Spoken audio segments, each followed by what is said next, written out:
Parfois, ce n'est pas la douleur qui fait le plus mal, c'est la façon dont ils l'ont ignoré, comment quelqu'un t'a blessé, est parti sans regarder en arrière, ou t'a traité comme si tu étais remplaçable. Ce n'est pas seulement la blessure, c'est le vide qu'ils ont laissé, la colère que tu ne peux pas crier, la fierté qui te force à sourire alors qu'à l'intérieur tu es détruit.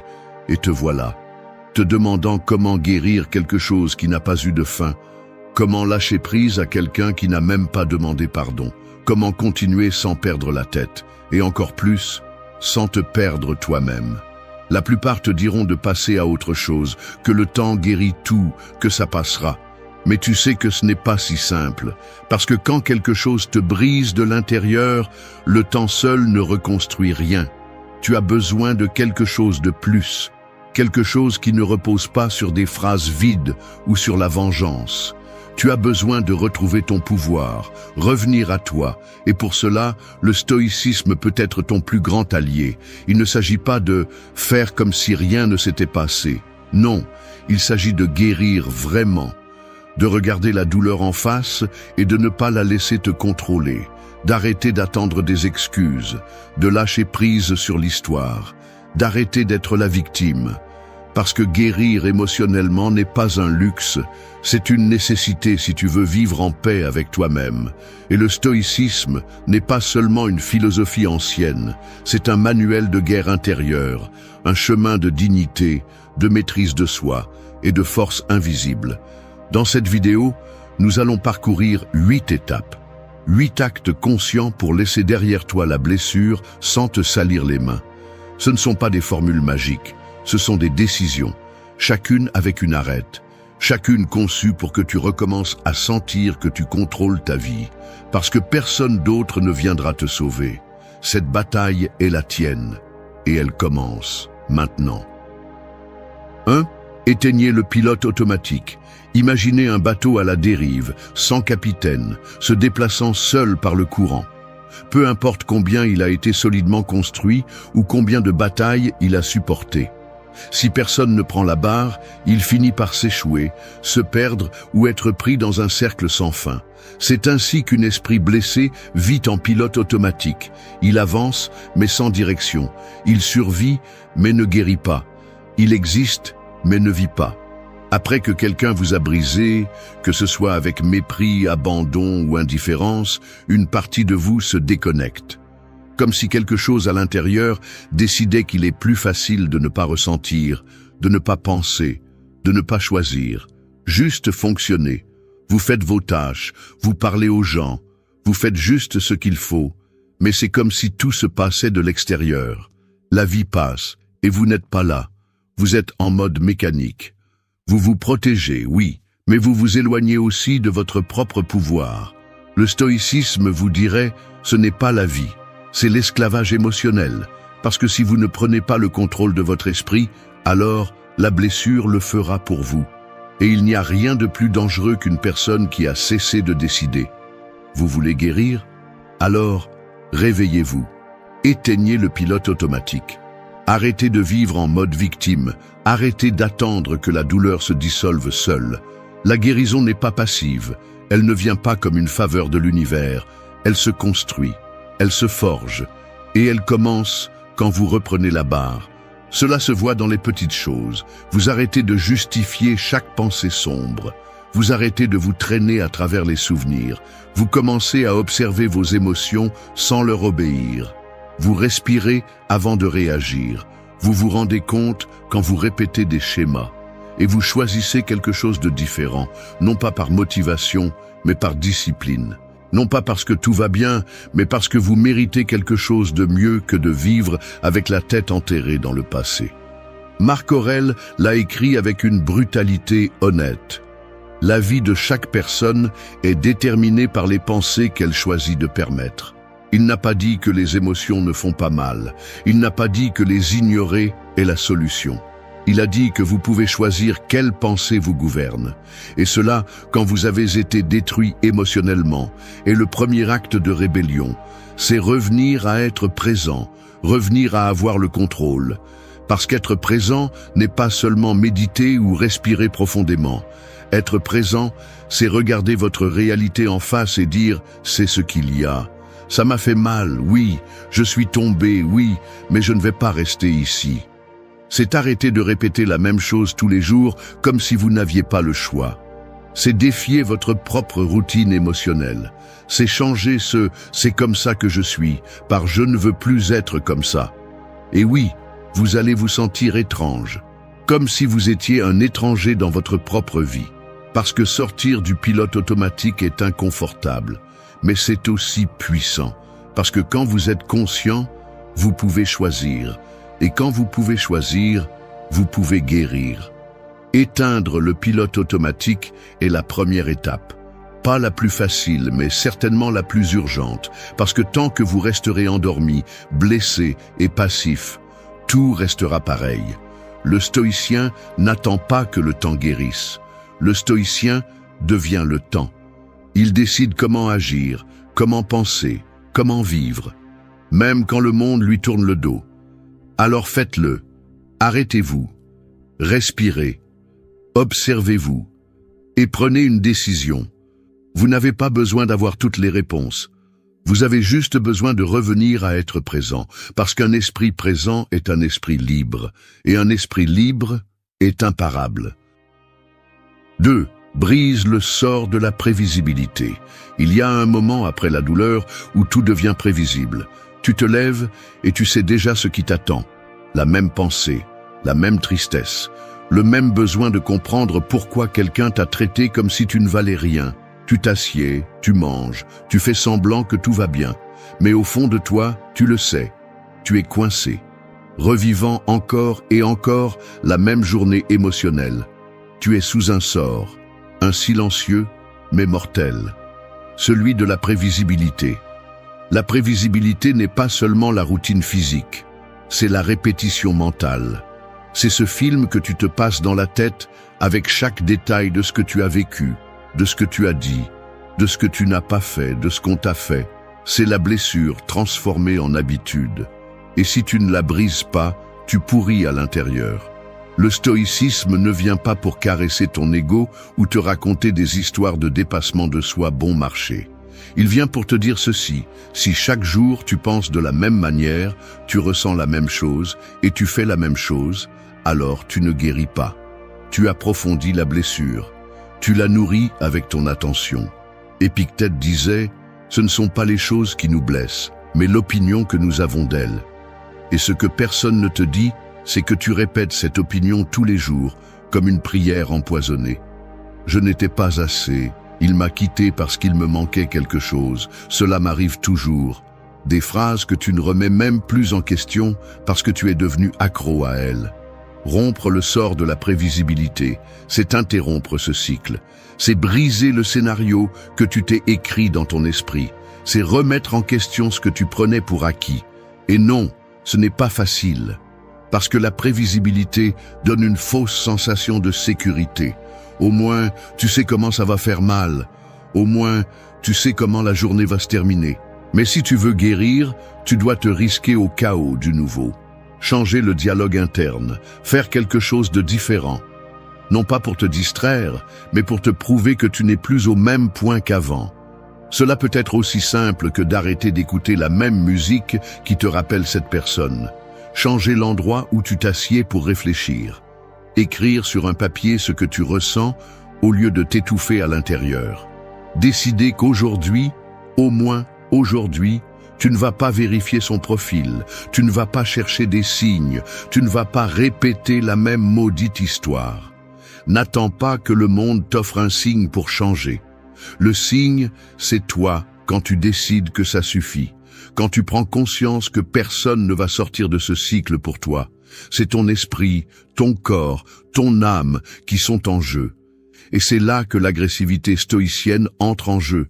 Non pas l'agressivité envers le monde, mais envers ta faiblesse apprise, envers la partie de toi qui veut rester confortablement dans la douleur.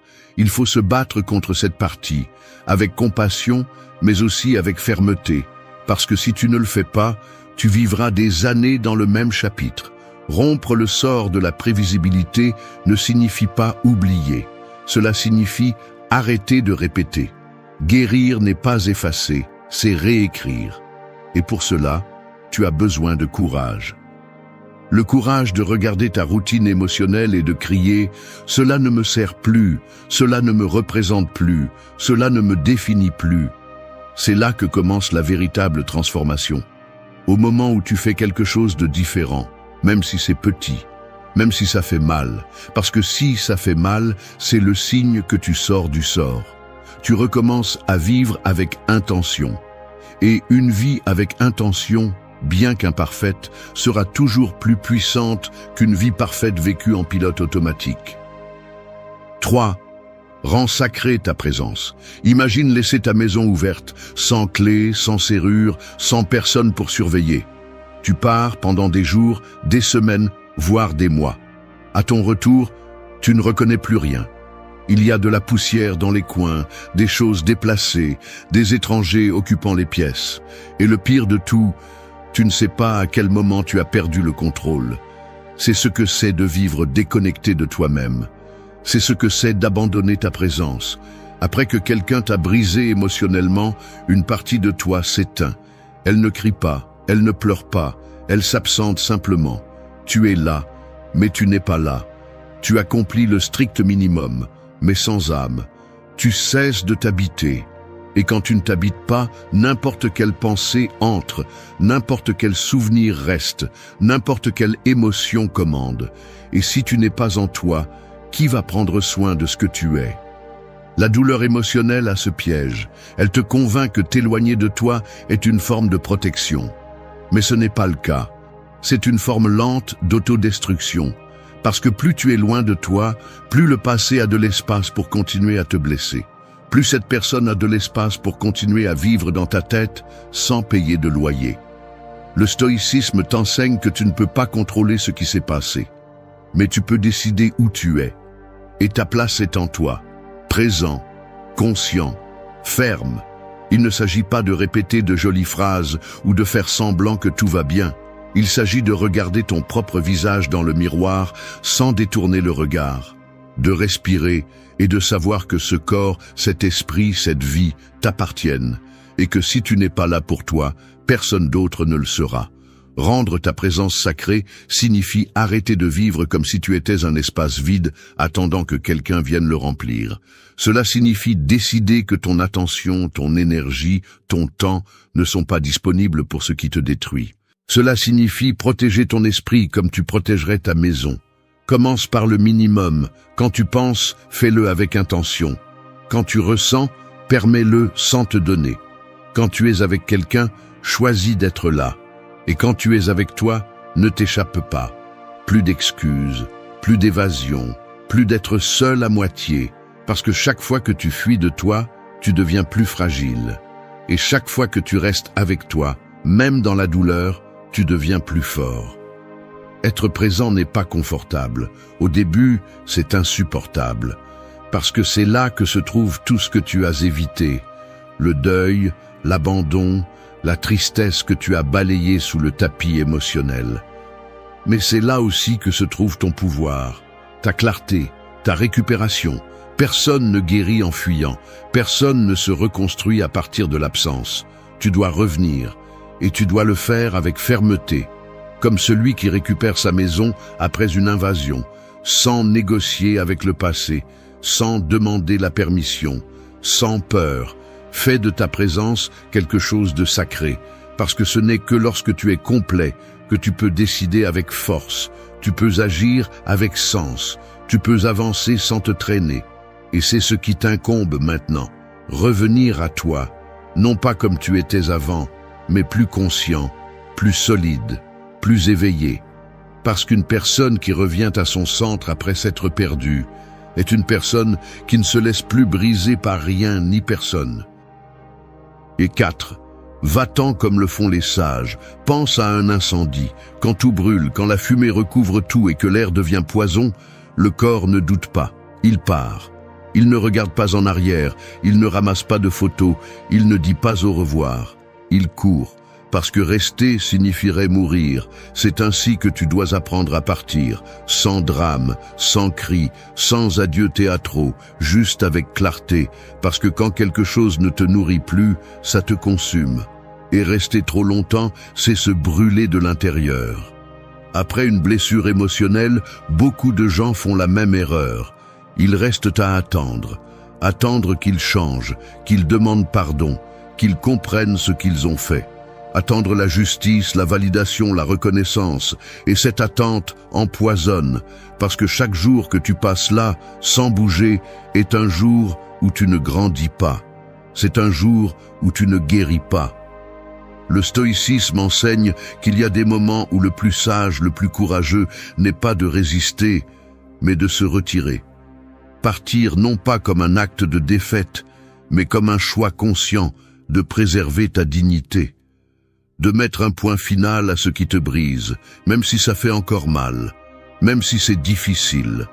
Partir comme le font les sages n'est pas fuir. C'est reconnaître qu'il y a des endroits où ta valeur n'est plus visible, où tes paroles ne sont pas entendues, où ta présence ne signifie plus rien. Et dans ces endroits, rester est un acte de trahison contre toi-même. Le sage est celui qui n'a pas besoin de détruire quoi que ce soit pour partir. Il n'a pas besoin de vengeance, ni de scandale, ni de prouver qu'il a raison. Il part, simplement. Et dans cet acte, il y a une force brutale. Parce que celui qui part en silence le fait avec l'âme en paix, avec le pouvoir de celui qui n'a plus besoin de prouver quoi que ce soit. Mais pour pouvoir partir ainsi, tu dois travailler quelque chose de très profond. Le détachement. Lâcher la fantaisie de ce qui aurait pu être, lâcher le besoin d'être compris, lâcher même l'habitude de t'accrocher à la douleur comme si elle te définissait. Beaucoup de gens ne guérissent pas parce qu'ils confondent la douleur avec l'amour. Et ils restent là, accrochés à une histoire qui est déjà terminée. Mais tu n'es pas ici pour te traîner, tu es ici pour t'élever. Et pour cela, tu dois apprendre à partir. Quand tu décides de quitter un endroit qui te blesse, tu ne fais pas que fermer une étape. Tu envoies un message clair à l'univers. Je vaux plus que ça, et je ne reste plus là où je ne suis pas bien traité. Cet acte marque le début de ta renaissance. Tu n'as pas besoin de le crier. Tu n'as pas besoin de l'expliquer. Agis simplement. Retire-toi la tête haute. Ne bloque pas pour attirer l'attention. N'efface pas tout en espérant que quelqu'un remarque ton absence. Sors simplement de là. Disparais du champ émotionnel de celui qui t'a déjà déçu. Parce que parfois, le plus grand acte d'amour-propre est de disparaître sans faire de bruit. Et quand tu pars, ne reviens pas. Non pas par orgueil, mais par respect. Parce que celui qui a pu te briser sans regarder en arrière ne mérite pas que tu reviennes avec l'espoir d'être réparé. Ce qui est brisé sans soin ne se répare pas avec des promesses. On le surmonte, on l'enterre et on le laisse derrière. Va-t'en comme le font les sages, fermement, silencieusement, intact, sans emporter de haine, mais sans illusion non plus. Et surtout, sans perdre le plus important, ta paix. Parce qu'à la fin, celui qui sait bien partir ne se perd jamais. Il se trouve. 5. Utilise le silence comme une épée. Toutes les batailles ne se gagnent pas en parlant. Parfois, l'arme la plus tranchante n'est pas une réponse, ni une explication, ni un dernier mot. C'est le silence conscient, choisi. Celui qui n'est ni lâcheté ni indifférence, mais une déclaration de pouvoir. Ce type de silence ne se tait pas parce qu'il n'a rien à dire. Il se tait parce qu'il a compris qu'il ne vaut plus la peine de parler. Et cela, lorsque tu as été blessé, est l'une des formes les plus élevées d'intelligence émotionnelle. Après une trahison, un abandon ou un sentiment de mépris, ce que le corps demande le plus est une réaction. Tu veux crier, clarifier, te défendre. Tu veux que l'autre personne sache ce qu'elle a fait, qu'elle comprenne le mal, qu'elle reconnaisse son erreur. Mais plus tu parles, plus tu t'épuises. Parce que celui qui a voulu te blesser n'écoutera pas avec le cœur. Il utilisera seulement tes mots pour continuer à t'épuiser ou pour gonfler son ego. Et c'est là que le silence entre en jeu, comme une épée. Parce qu'il coupe à la racine la dynamique de pouvoir que l'autre croit encore avoir sur toi. Le silence n'est pas soumission, c'est une stratégie. C'est le moment où tu arrêtes de participer au jeu, quand tu décides que tu ne vas plus alimenter la discussion, la manipulation ou la pitié. C'est la ligne que tu traces entre ta dignité et le besoin de validation. Et il ne s'agit pas de garder rancune ou de fermer le cœur. Il s'agit de fermer le cercle, de comprendre qu'il y a des choses qui n'ont pas besoin de réponse, seulement de distance. Parce que tout ne mérite pas ton énergie et encore moins ta voix. Le stoïcien ne parle pas pour gagner des discussions. Il parle quand cela en vaut la peine. Et quand ce n'est pas le cas, il garde le silence. Non pas par faiblesse, mais par maîtrise. Parce que celui qui maîtrise sa langue, maîtrise son esprit. Celui qui n'a pas besoin de crier ce qu'il ressent, l'a déjà résolu en lui. Et quand tu arrives à ce point, tu arrêtes de vouloir être compris et tu commences à chercher la paix. Souvent, après une blessure émotionnelle, le bruit le plus fort ne vient pas de l'extérieur, mais de l'intérieur. L'esprit devient une conversation sans fin. Ce qui s'est passé, pourquoi cela s'est passé, ce que tu aurais dû dire, ce que tu dirais si tu pouvais parler à nouveau. Et là aussi, le silence est nécessaire. Pas le silence pour ignorer ce que tu ressens, mais pour l'observer sans t'en mêler. Sans réagir à chaque pensée comme si c'était une vérité absolue. Silence intérieur pour couper le drame, pour créer un espace entre toi et la douleur, pour reprendre le contrôle. Se taire n'est pas se cacher, c'est se renforcer, c'est construire un mur de calme entre toi et le chaos. C'est décider que tu ne vas pas vivre sur la défensive, que tu ne vas pas expliquer ta valeur, que tu ne vas pas supplier pour être compris. C'est dire avec ton absence ce que tu ne vas plus répéter avec des mots. Et ce silence, lorsqu'il vient de la conscience, parle plus que n'importe quel discours. Parce qu'il montre que tu n'es plus disponible pour le conflit, que tu n'as plus besoin de fermer quoi que ce soit, parce que tu l'as déjà fermé en toi, que tu n'attends plus de justice, ni de dialogue, ni d'excuses. Tu es concentré sur toi, sur ton processus, sur ta vie. Utilise le silence comme une épée, non pas pour blesser, mais pour te protéger, pour couper les liens toxiques, pour défendre ton énergie, pour marquer la fin. Et quand tu le fais, fais-le avec fermeté, sans avertissement, sans drame, seulement avec la force de celui qui a déjà compris que sa paix n'est pas négociable. Parce qu'il y a des batailles qui se gagnent avec du bruit, mais les plus importantes se gagnent en silence. 6. Fais du temps ton allié invisible. Le temps ne guérit pas par lui-même.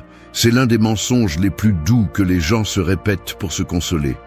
Comme si rester immobile, pleurer, répéter l'histoire dans sa tête pendant des semaines ou des mois allait effacer les dommages. Le temps peut être un médicament ou un poison. Tout dépend de la façon dont tu l'utilises. Si tu le gaspilles en attendant qu'un élément extérieur te rende la tranquillité, la seule chose que tu obtiendras est de t'empoisonner davantage. Mais si tu en fais ton allié, si tu l'utilises intelligemment, avec un but, avec une intention, le temps devient une force impossible à arrêter. Après une blessure émotionnelle, le temps semble se déplacer différemment. Il y a des jours qui semblent éternels. D'autres passent sans que tu t'en rendes compte. Ce qui fait mal aujourd'hui, fait mal demain. Et ce que tu pensais surmonter en une semaine te brûle encore à l'intérieur après un mois. Et c'est normal. Il ne s'agit pas de te forcer à aller plus vite. Il s'agit de ne pas rester coincé. La guérison émotionnelle n'est pas un processus automatique. Ce n'est pas laisser passer les jours et prier pour que la douleur disparaisse. C'est choisir chaque jour de faire quelque chose qui te ramène à toi. Le stoïcisme ne romantise pas le temps. Il le respecte.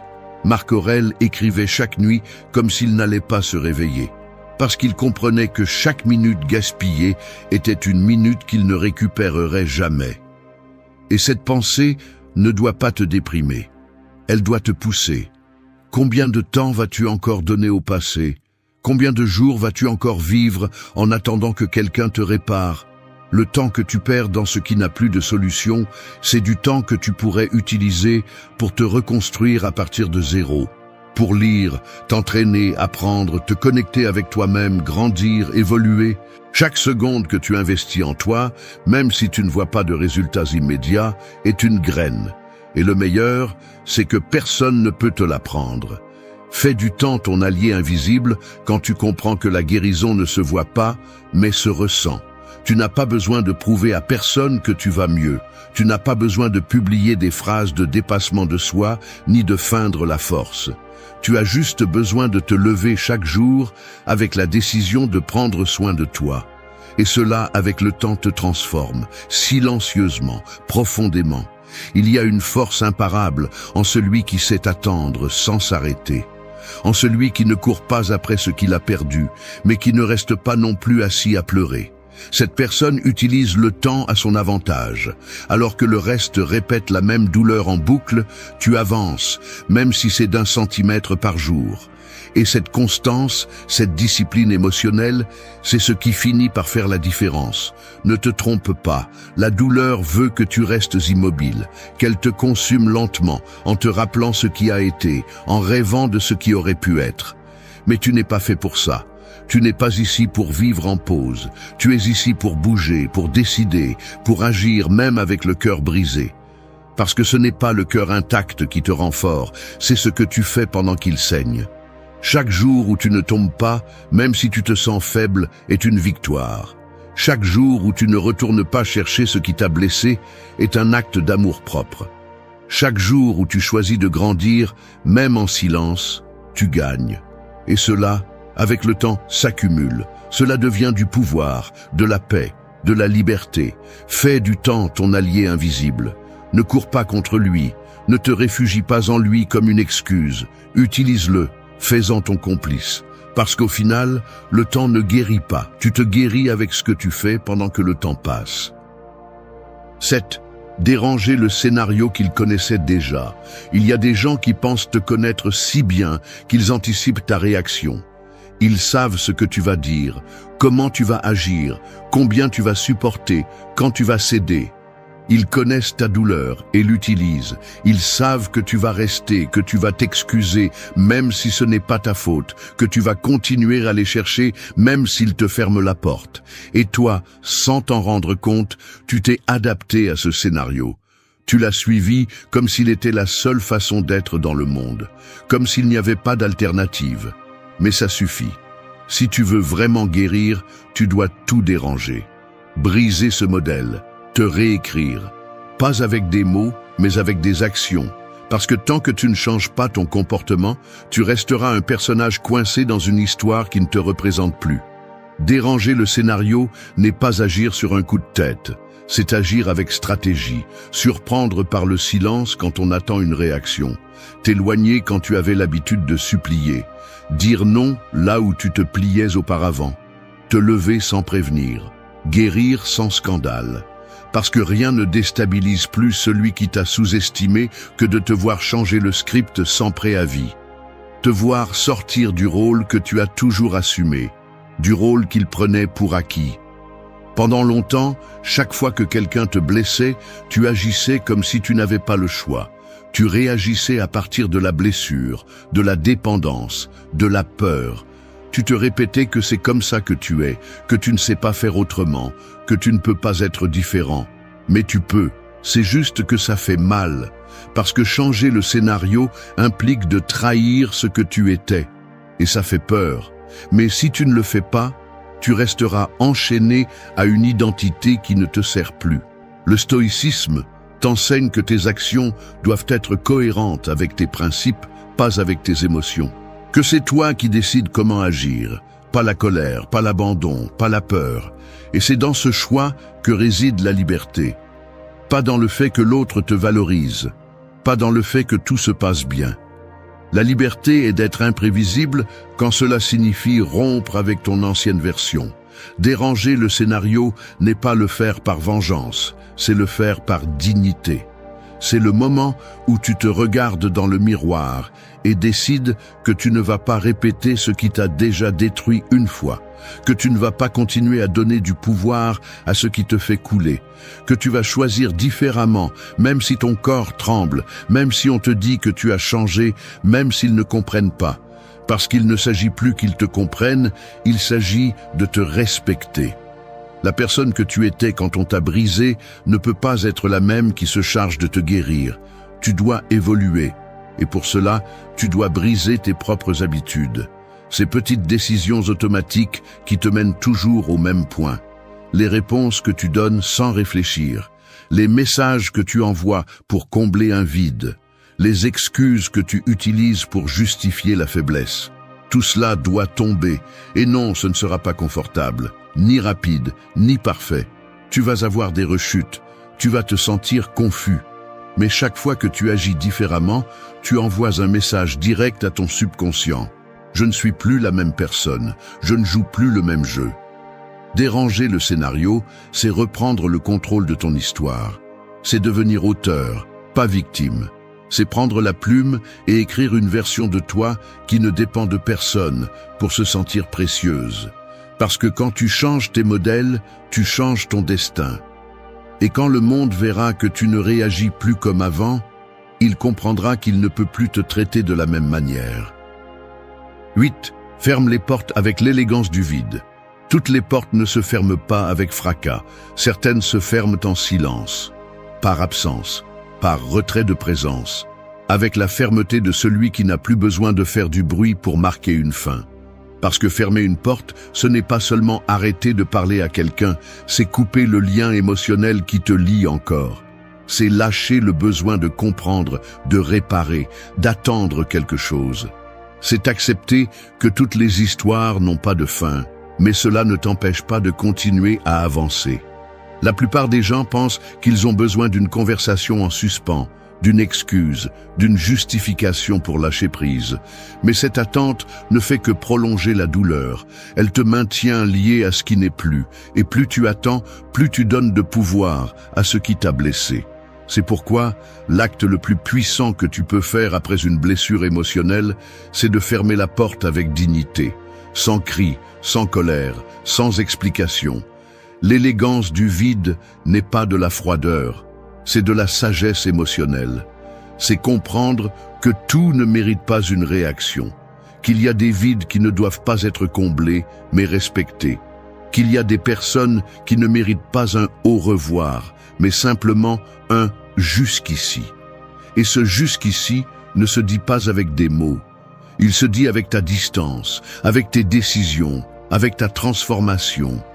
Ferme la porte quand tu comprends que rester accroché ne fait que retarder ta croissance.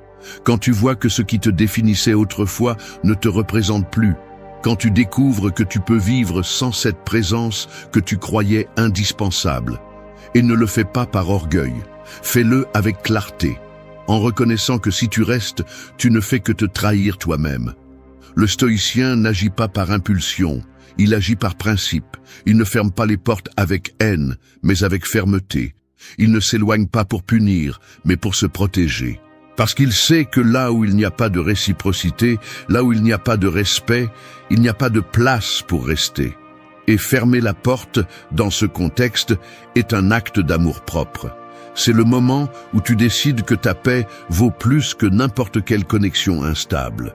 Parfois, le plus grand changement vient quand tu arrêtes de frapper à une porte qui ne s'est pas ouverte, quand tu arrêtes d'insister, de justifier, de donner des opportunités qui n'ont plus de sens. Parce que tu peux continuer à tout donner, mais si de l'autre côté il n'y a que de l'indifférence, tu parles à un mur. Et cette conversation ne fait que t'épuiser. L'élégance du vide, c'est de ne pas supplier, de ne pas insister, de ne pas répéter la même chose en attendant des résultats différents. C'est de créer un espace où il n'y a plus besoin de bruit. Parce que le vide, lorsqu'il est choisi, ne fait pas mal. Il libère. Il te rend à toi-même. Il te donne de l'espace pour te reconstruire, pour respirer, pour te concentrer sur ce qui compte vraiment. Ne sous-estime pas ce pouvoir. La personne qui sait fermer les portes sans drame, sans vengeance, sans arrière-pensée, est une personne qui ne se définit plus par ce qu'elle a perdu. Elle se définit par ce qu'elle choisit de ne plus porter. Parce que certaines charges ne sont pas laissées tomber. Elles sont simplement arrêtées. Et quand tu fermes cette porte, ne la regarde plus. Ne vérifie pas s'ils demandent après toi, ne cherche pas s'il te manque. Cette étape est terminée. Et tu n'es pas fait pour rester dans des endroits où ta valeur n'a pas été reconnue. Ferme la porte, que le silence se fasse entendre, que ton absence pèse, et que l'on remarque que tu n'es plus là, non pas parce que tu fuis, mais parce que tu as choisi d'avancer. Parce qu'il y a quelque chose de plus important que d'être compris, être libre. Merci d'être resté jusqu'à la fin de la vidéo. Si vous avez tout vu, commentez « Je suis stoïcien » comme notre signe secret, indiquant que vous êtes un véritable apprenant du stoïcisme. N'oubliez pas de vous abonner et de liker la vidéo si elle vous a plu. Rendez-vous dans la prochaine vidéo et rappelez-vous, continuez à cultiver votre esprit stoïque. Il y a des vérités que l'on ne comprend qu'avec le temps. Et il y a des batailles que l'on ne peut gagner qu'en arrêtant de se battre avec le monde et en commençant à garder le silence. À un certain âge, il ne s'agit plus de prouver quoi que ce soit. Il ne s'agit pas de crier ce que tu sais, ce que tu as vécu, ce que tu as accompli.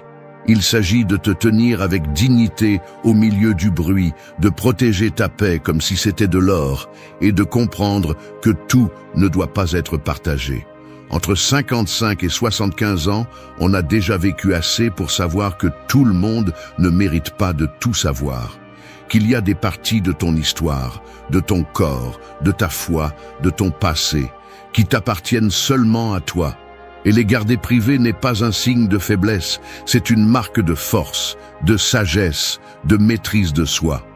Dans un monde où les gens se démènent pour attirer l'attention, pour la validation, pour les likes, se taire est un acte de rébellion, et pas n'importe quel type de rébellion, une qui vient du calme, de l'expérience, de la décision consciente de ne pas s'épuiser pour ce qui n'en vaut pas la peine. Cette vidéo n'est pas pour ceux qui ont encore besoin de prouver leur valeur, elle est pour ceux qui l'ont déjà découverte, pour ceux qui savent que la vraie liberté commence quand nous arrêtons de nous expliquer. Ensuite, je vais partager avec toi 8 leçons, 8 principes stoïciens qui non seulement t'aideront à vivre avec plus de paix, mais aussi avec plus de pouvoir intérieur. Ce ne sont pas des phrases vides ni des conseils jolis. Ce sont des façons de regarder la vie avec les pieds bien ancrés sur terre, avec courage, avec conscience et avec la détermination de ne pas laisser l'extérieur contaminer ce que tu as déjà construit à l'intérieur. 1. Que ta poche ne parle pas pour toi. Il y a des gens qui, dès qu'ils entrent dans une pièce, ne marchent pas. Ils font du bruit. Et je ne parle pas du son de leurs pas, mais du tintement invisible de ce qu'ils portent dans leur poche. Comme si la valeur de leur présence dépendait du prix de leur montre, du modèle de leur voiture ou du quartier où ils vivent. C'est comme s'ils portaient leur portefeuille autour du cou, comme une médaille qui crie « Regardez-moi, je vaux ça ». Mais je vais te dire quelque chose que l'on n'apprend qu'avec les années. Quand tu as besoin que l'argent parle pour toi, c'est parce que ton caractère n'a pas encore appris à le faire. La sagesse stoïcienne n'a jamais mesuré une personne par ce qu'elle possédait, mais par ce dont elle pouvait se passer.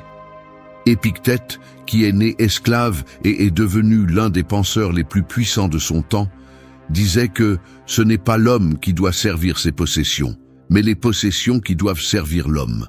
Et cela prend plus de sens avec l'âge. Parce que si à 20 ans quelqu'un se vante d'avoir de l'argent, à 60 ans, cela ne révèle que de l'insécurité.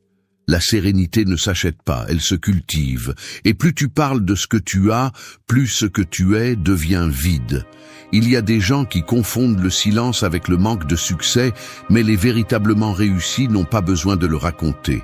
Ils ne le crient pas, ils le vivent. On le voit dans leur présence, pas dans leur possession.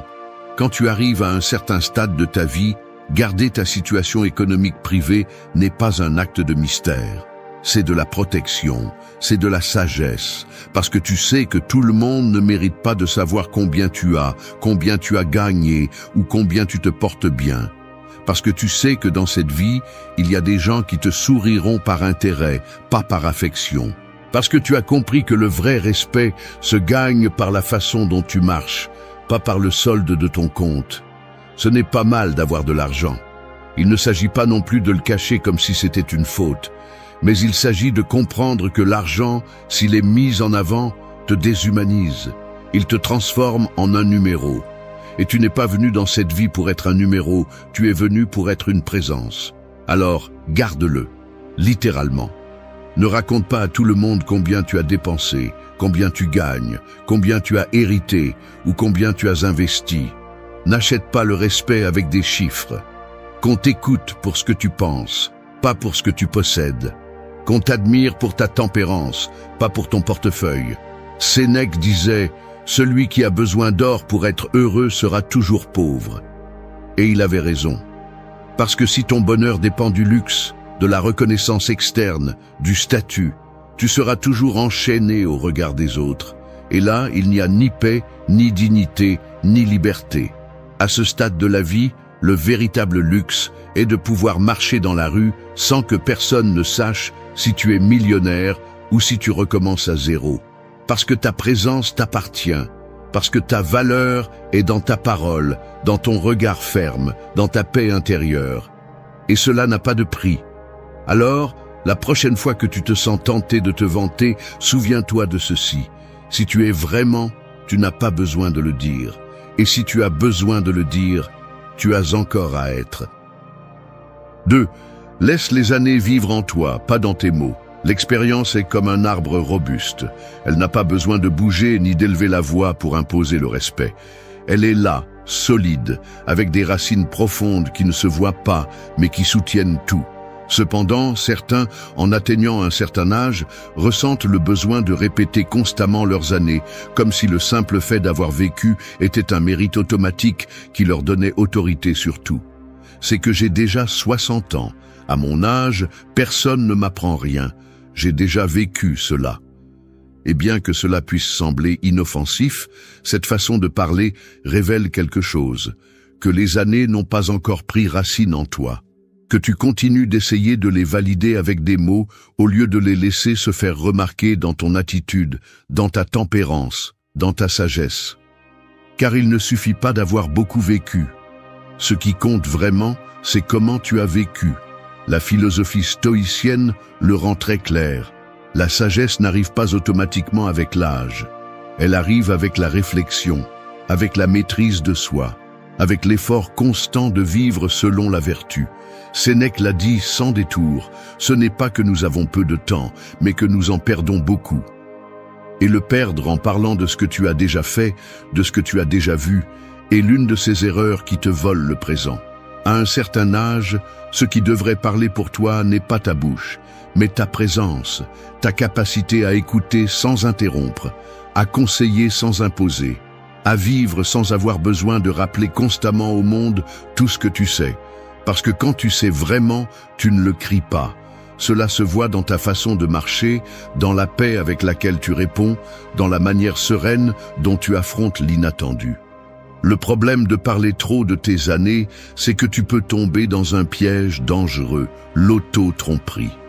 Penser que tu n'as plus rien à apprendre, que tu as tout vu, que personne ne peut te dire quelque chose de nouveau. Et quand cela arrive, tu te fermes dans la croissance, tu t'isoles dans ton propre passé et tu arrêtes d'évoluer.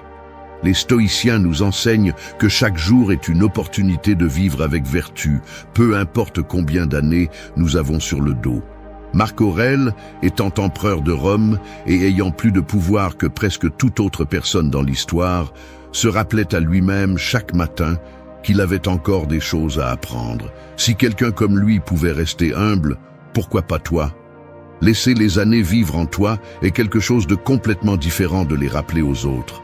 C'est agir avec tempérance, avec maturité, avec ce calme que l'on acquiert qu'en traversant des tempêtes sans perdre la tête. C'est corriger sans humilier. C'est partager sans avoir besoin de se montrer. C'est savoir que souvent le silence en dit plus que 1000 discours sur ton parcours. Tu mérites le respect, oui, mais le respect réel ne se demande pas, il s'inspire. et tu l'inspires lorsque tu permets à tes actions de parler pour toi. Lorsque tu mets de côté le besoin de prouver constamment que tu as déjà une vie parcourue. Alors, la prochaine fois que tu ressens l'urgence de parler de tes années comme si c'était une carte de visite, respire et souviens-toi de ceci. La véritable expérience ne fait pas de bruit. Elle se remarque, elle se ressent, et quand elle est authentique, elle n'a jamais besoin de s'annoncer. 3. Ce qui se casse à la maison se répare à la maison. Un vase cassé ne se répare pas en criant au voisin qu'il est cassé. On le répare avec les mains, en silence, avec patience et respect. Il en va de même pour les affaires de la maison.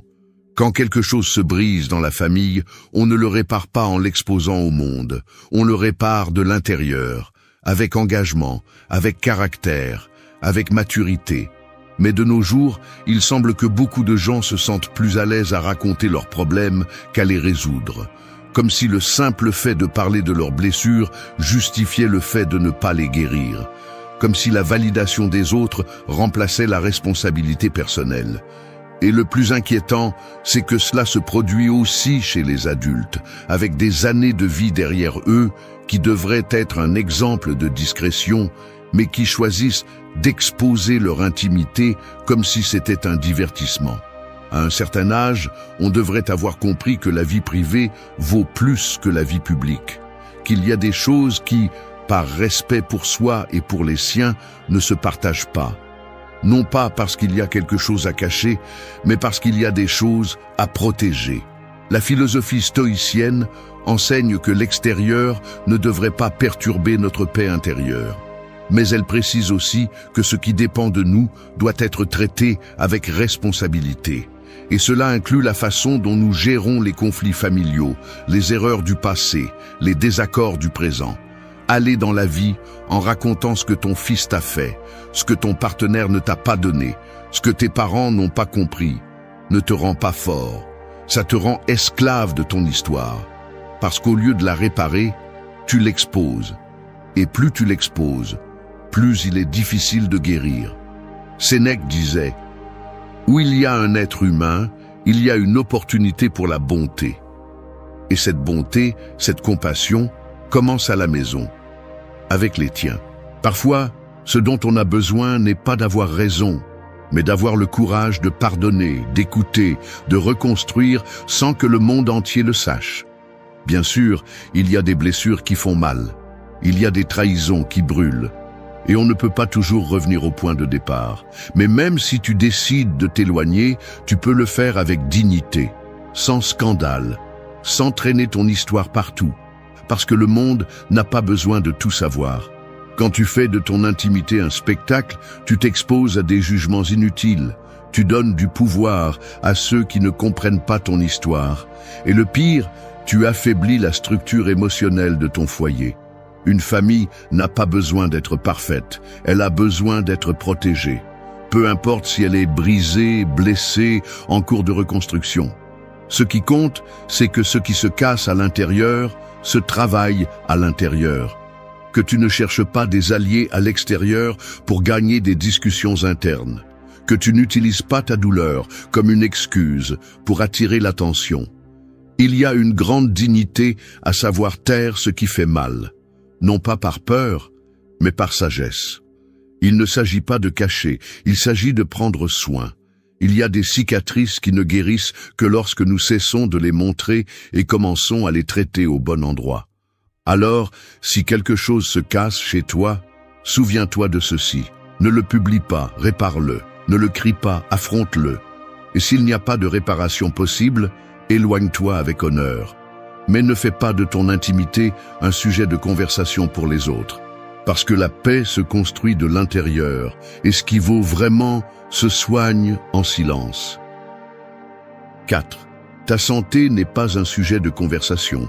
Le corps est un temple, mais il y a ceux qui, avec le passage des années, le transforment en panneau publicitaire. Chaque maladie, chaque pilule, chaque rendez-vous médical devient un sujet de conversation quotidien. Et même s'il est compréhensible de se soucier de sa santé, il y a une ligne invisible mais importante entre prendre soin de son corps et vivre en parlant de ses échecs. Quand on atteint un certain âge, il est inévitable que le corps commence à donner des signes. Il fait mal ici, il s'use là-bas. C'est une partie de la vie. Personne n'y échappe. Mais c'est une autre chose de transformer tes symptômes en un drapeau que tu agites tout le temps. J'ai mal ici, je prends telle chose, je ne dors plus, le médecin m'a dit. Une liste interminable de plaintes qui, loin de t'aider, te lient à un rôle que tu n'as pas besoin de jouer, celui de la victime. Épictète disait que nous ne devons pas nous inquiéter de ce qui n'est pas entre nos mains. La maladie, la vieillesse, la détérioration physique ne sont pas choisis. Mais la façon dont tu affrontes tout cela, oui. Et c'est là que se fait la différence entre vivre avec dignité ou vivre en mendiant de la compassion. Parler tout le temps de ta santé ne te renforce pas. Cela t'affaiblit. Cela te rend dépendant de l'attention des autres. Cela alimente la peur, le drame, l'anxiété.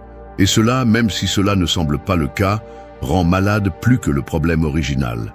Il y a quelque chose que personne ne dit à haute voix, mais que tout le monde ressent. Quand quelqu'un répète encore et encore ces mots, il n'inspire ni respect ni soin. Il génère de la distance. Parce qu'au lieu de projeter de l'intégrité, il projette de la pitié. Et la pitié est un poison silencieux qui te vole l'autorité, la présence, la force intérieure. Avoir mal n'est pas synonyme de faiblesse, mais vivre en parlant de lui l'est. Parce que tu ne l'affrontes pas, tu l'exposes. Et plus tu l'exposes, plus tu en fais une partie de ton identité. Tu te définis par ce qui te fait mal, et c'est dangereux. Les stoïciens parlaient de l'autocontrôle comme d'une vertu essentielle. Et l'autocontrôle implique aussi de savoir quand se taire. Savoir quand garder ton processus pour toi. Tout le monde n'a pas besoin de savoir ce que tu traverses. Tout le monde ne le comprendra pas. Tout le monde ne le respectera pas. Et le plus important, tout le monde ne le mérite pas. La santé se soigne, elle ne se commente pas. Elle se travaille dans le silence, dans l'effort quotidien, dans la discipline que personne ne voit. Tu n'as pas besoin d'applaudissements pour te lever chaque jour avec de la douleur. Tu n'as pas besoin de compréhension externe pour prendre tes médicaments, pour faire tes exercices, pour continuer à avancer. Tu as besoin de courage. Et ce courage se construit en privé. Il y aura des moments où tu devras parler de ce qui t'arrive, bien sûr, avec ton médecin, avec quelqu'un de confiance, mais ne fais pas de ton état physique le centre de ton récit quotidien. Ne vis pas en te répétant ce qui te fait mal, parce que le corps écoute. Et quand tu le traites comme faible, il devient plus faible. Sénèque disait « L'âme qui s'habitue à la plainte devient esclave de la douleur ». Et c'est exactement ce qui se passe quand tu transformes ta santé en conversation constante. Tu deviens prisonnier de ta propre histoire. Alors fais-toi une faveur. Prends soin de ton corps en silence. Affronte ta douleur avec noblesse. Remercie pour chaque jour où tu peux encore te lever, bouger, respirer. Et garde ton processus comme quelque chose de sacré, parce que c'est le cas. Ta santé n'est pas un spectacle. C'est un acte intime de résistance. Et les actes intimes se vivent avec force, pas avec des mots.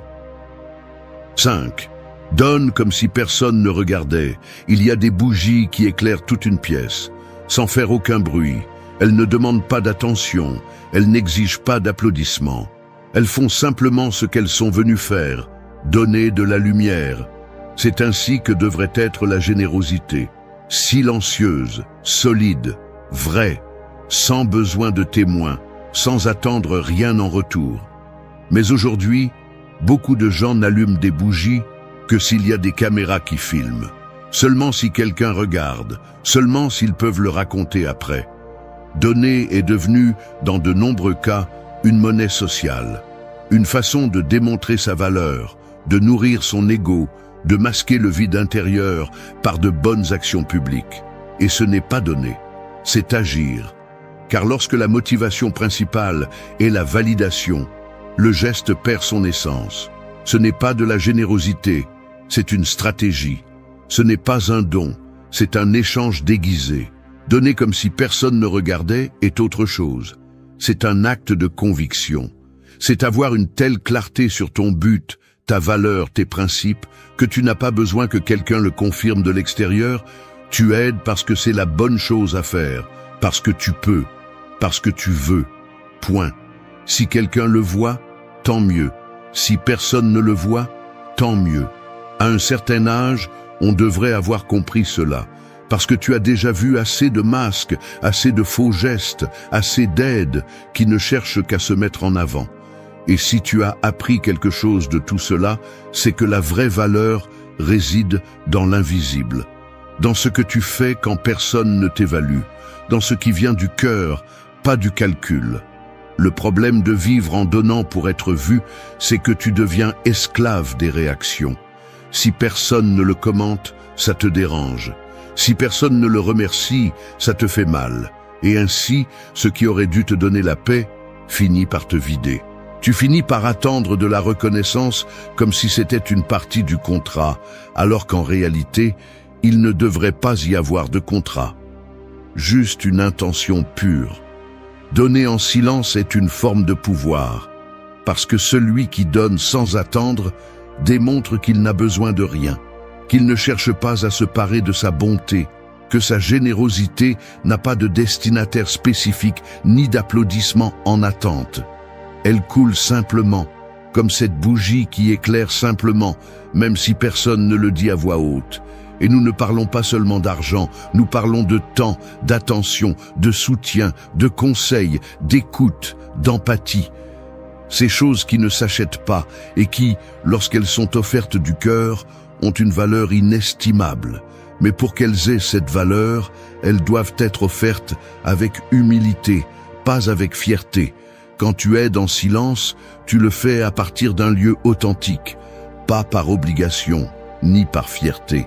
Tu le fais parce que cela fait partie de qui tu es, et c'est ce qui te donne la paix. Savoir que ta contribution n'a pas besoin de projecteur, parce qu'elle est authentique. Alors chaque fois que tu ressens le besoin de partager ce que tu as fait pour quelqu'un, demande-toi, est-ce que je le raconte parce que ça me vient naturellement ou parce que je veux être reconnu? L'ai-je fait par bonté ou pour l'image?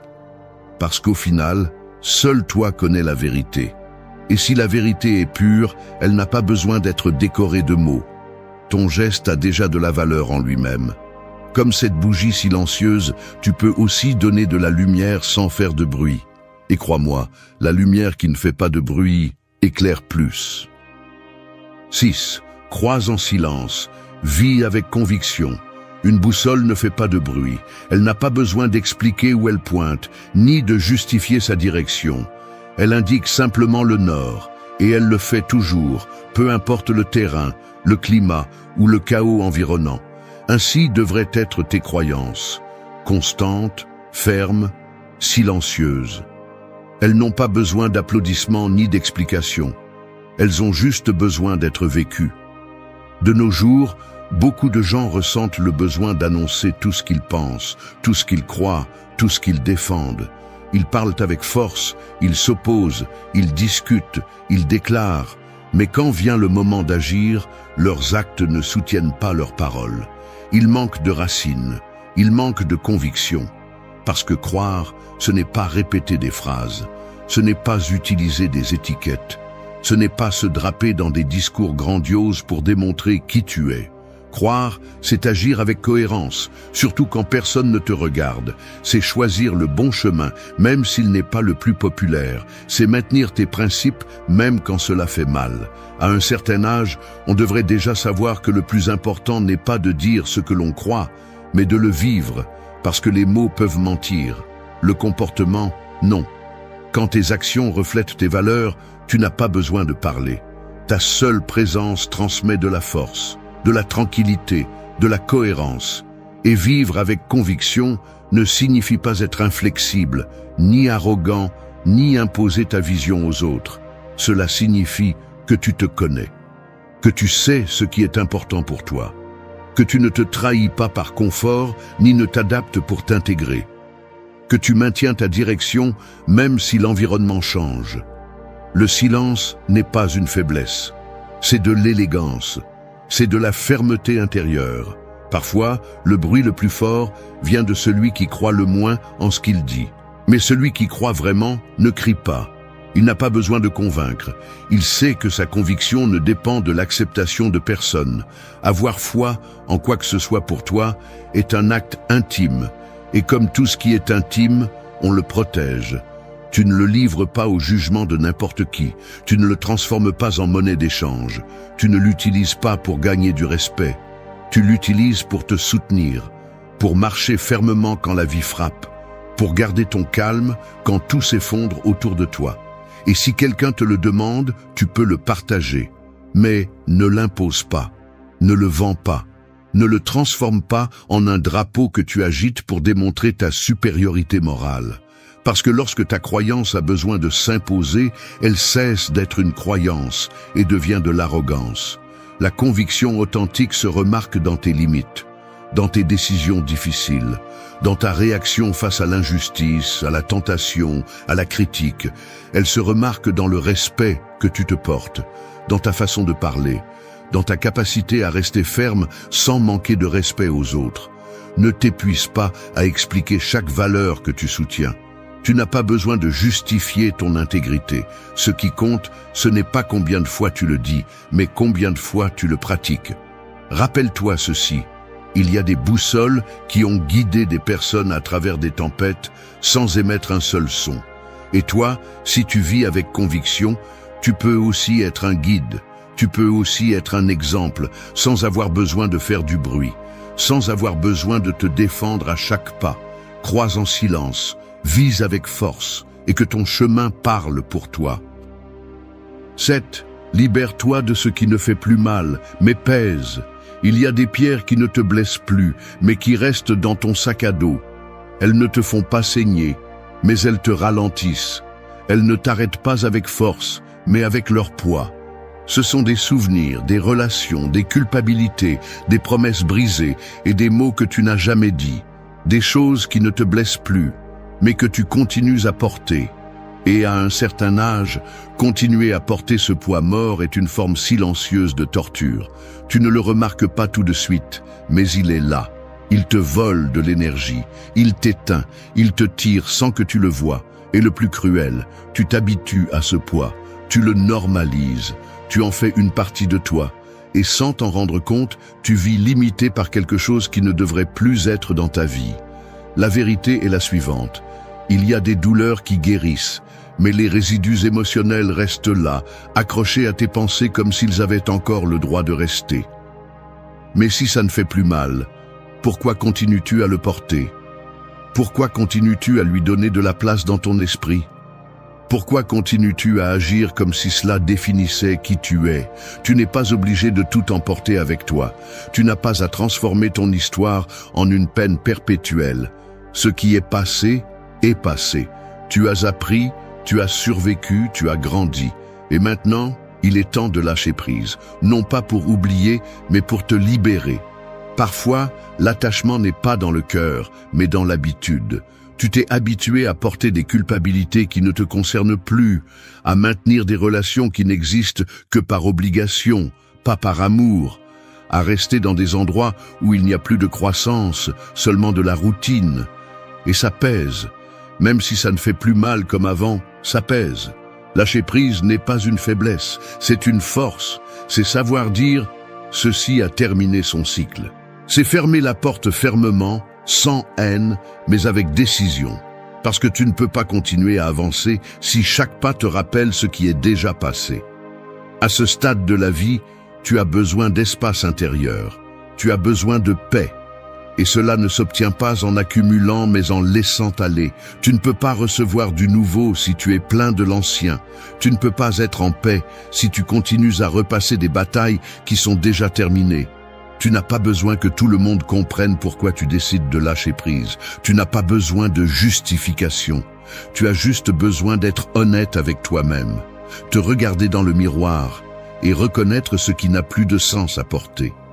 Même si à un moment donné, cela signifiait beaucoup, maintenant ce n'est que du poids. Te libérer de ce qui pèse est un acte de respect envers toi-même. c'est te traiter avec dignité. C'est dire au passé, merci pour ce que tu m'as appris, mais je n'ai plus besoin de toi. Et puis continuer à marcher, plus léger, plus libre, plus fort. Ne te définis pas par tes blessures, ni par ce que tu as perdu, ni par ce qui n'a pas fonctionné. Définis-toi par ta capacité à avancer, à continuer à créer, à construire une vie qui te ressemble. Parfois, le plus grand acte d'amour-propre n'est pas de lutter, c'est de lâcher prise. Ce n'est pas de résister, c'est de se rendre à l'inévitable, avec dignité. Parce qu'il y a des choses qui, bien qu'elles ne fassent plus mal, occupent encore une place qui appartient à quelque chose de mieux. Alors, regarde en toi, identifie ces pierres, et une par une, laisse-les tomber. Elles ne te manqueront pas, elles ne font pas partie de qui tu es maintenant. Elles ne sont qu'une partie du trajet.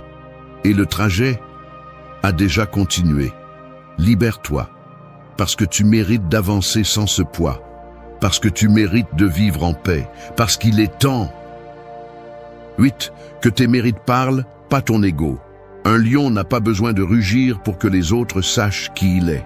Il ne marche pas en criant son pouvoir, il ne se vante pas de sa force. Il est juste là, solide, présent, avec un regard qui suffit à tout dire. Le respect ne le demande pas, il l'impose par sa seule existence. C'est ainsi que devraient être tes réalisations, c'est ainsi que devrait être ta présence, suffisante, sans besoin d'ornement, sans besoin de bruit. Quand une personne ressent le besoin constant de parler de ses mérites, de ce qu'elle a fait, de ce qu'elle a accompli, de tout ce qu'elle a surmonté, ce qu'elle révèle n'est pas la grandeur, elle révèle l'insécurité. Parce que celui qui a vraiment construit quelque chose de solide n'a pas besoin de le raconter, sa vie le dit déjà. Il y a ceux qui à chaque conversation insèrent leur titre, leur poste, leur histoire de lutte, leur succès économique, leur réputation. Et ils le font dans l'espoir que cela leur donne de la valeur, que cela les maintienne au-dessus des autres. Mais tout ce qu'ils réussissent à faire, c'est montrer qu'ils n'ont rien compris. Le véritable mérite n'a pas besoin de présentation. À un certain âge, tu devrais déjà avoir dépassé ce stade. Le stade de la recherche de reconnaissance, le stade de la preuve de ta valeur. Tu n'as plus besoin de prouver quoi que ce soit à personne. Tu n'es pas ici pour concourir, ni pour impressionner. Tu es ici pour vivre avec dignité, pour laisser une empreinte, oui, mais une empreinte qui ne dépend pas du bruit, mais de la cohérence. Il y a quelque chose que peu de gens osent dire, mais qui est vital à comprendre. Plus tu parles de toi, moins tu écoutes. Et quand l'ego parle trop, l'apprentissage s'arrête. Parce qu'il n'y a plus de place pour grandir, seulement pour répéter ce que tu as déjà fait. Tu t'enfermes dans ta propre histoire et tu deviens une statue de toi-même. Le silence d'une personne sûre d'elle est plus puissant que 1000 discours de quelqu'un qui a besoin d'attention. Parce que celui qui sait ce qu'il vaut ne le crie pas, il ne le répète pas, il ne l'impose pas, il le vit, il le respire, il le projette sans effort. Et cela ne signifie pas nier tes réalisations, ni minimiser tes progrès.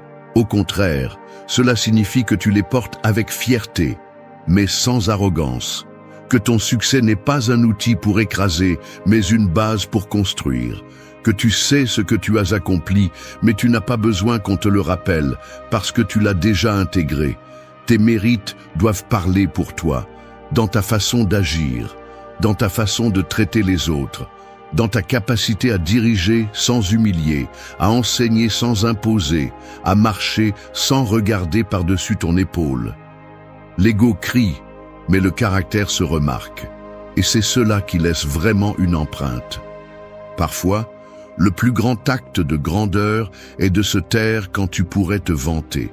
C'est de faire un pas en arrière et de laisser les résultats parler pour toi.